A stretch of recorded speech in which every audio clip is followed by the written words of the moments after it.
দর্শক, এর আগে আমরা যেমনটি জানিয়েছিলাম, গাজীপুরের কাপাসিয়ায় একই পরিবারের ৫ জনকে হত্যা করা হয়েছে। এই বিষয়ে আরো বিস্তারিত জানবো সহকর্মী জাহিদুল ইসলাম অনেকের কাছ থেকে।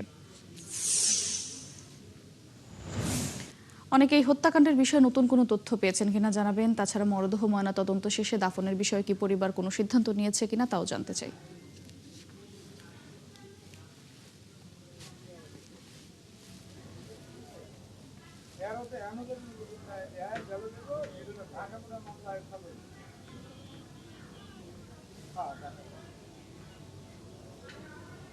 আমি এই মুহূর্তে আছি গাজীপুরের কাপাসিয়া উপজেলায়। আপনাকে জানিয়ে রাখি, আজ ঠিক সকালবেলা এখানে যারা স্থানীয় এলাকাবাসী রয়েছেন তারা জানতে পারেন যে এখানে যে একজন প্রবাসীর বাড়ি রয়েছে মনির, সেই মনির হোসেনের বাড়িতে কিন্তু আজ থেকে ঠিক 4 মাস আগে ভাড়া নিয়েছিল ফোরকান নামে একজন, যিনি পেশায় একজন চালক ছিলেন, প্রাইভেট কার চালক। এবং তিনি কিন্তু গতকালকে ভোর দিকে আমরা যতটুকু জানতে পেরেছি তার যে শ্বশুর রয়েছে সেই শ্বশুরকে হত্যাকাণ্ডের বিষয়টি কিন্তু তিনি জানিয়েছেন। এবং তারপরে কিন্তু এলাকায় সবাই কিন্তু জানতে পারে যে এখানে হত্যাকাণ্ডের ঘটনা ঘটেছে। আজ ঠিক সকালবেলা এখানে পুলিশ, সিআইডি এবং পুলিশ ব্যুরো ইনভেস্টিগেশন তারা কিন্তু এসে কিন্তু এখান থেকে কিন্তু 5 জনের মরদেহ কিন্তু তারা উদ্ধার করেছে, যার মধ্যে কিন্তু ছিল ফোরকানের স্ত্রী শারমিন আক্তার এবং তার 3 মেয়ে মিম আক্তার, ফারিয়া এবং হাবিবা আক্তার।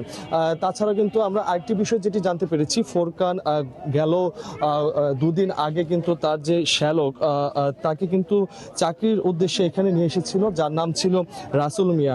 তাকে কিন্তু এখানে চাকরির উদ্দেশ্যে নিয়ে আসে এবং সেই শ্যালককেও কিন্তু তিনি নির্মমভাবে কিন্তু এখানে জবাই করে হত্যা করা হয়েছে।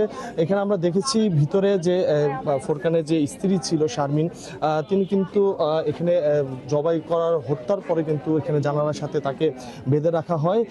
এই যে মর্মান্তিক একটি ঘটনা, সেই ঘটনা কিন্তু এলাকার মানুষ কিন্তু খুবই উদ্বেগ রয়েছেন। তারা এখানে যারা হত্যাকাণ্ডের সাথে জড়িত রয়েছেন তাদের কিন্তু শাস্তির দাবি করেছেন।